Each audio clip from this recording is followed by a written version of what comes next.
WCMX या wheelchair motocross एक wheelchair sport है जो बुनियादी तौर पर यहाँ स्केट पार्क में व्हीलचेयर चलाने पर मुश्तमिल है।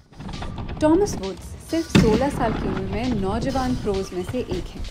I'm two-time back-to-back WCMX world champion. मैं 2 बार back to back WCMX champion हूँ। जब मैंने शुरू किया तो मुझे कोई अंदाजा नहीं था कि मैं क्या कर रहा था। मेरे कोच को भी ज्यादा कुछ मालूम नहीं था। हम YouTube वीडियोस और Instagram क्लिप्स देखते थे। एक मुकाबले के दौरान अहम मकसद ये है कि आप स्केट पार्क में न सिर्फ घूमते रहें बल्कि ज्यादा से ज्यादा ट्रिक्स भी दिखाएं। लेकिन आपको मोहतात रहना होगा और तवाजुन कायम रखना होगा, क्योंकि जितनी ज्यादा ट्रिक्स पर आप गिरेंगे उतने ही ज्यादा पॉइंट्स आप खो देंगे। The more points you lose.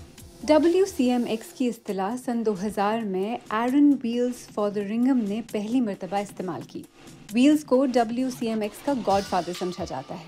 Wheels ने 2016 में रियो में होने वाले पैरालंपिक्स में परफॉर्म किया और उनके 868,000 इंस्टाग्राम फॉलोअर्स हैं। अब हम कभी कभी इंस्टाग्राम पर एडिटोरियल वीडियोस पोस्ट करते हैं ताकि अगली नस्ल को फायदा हो।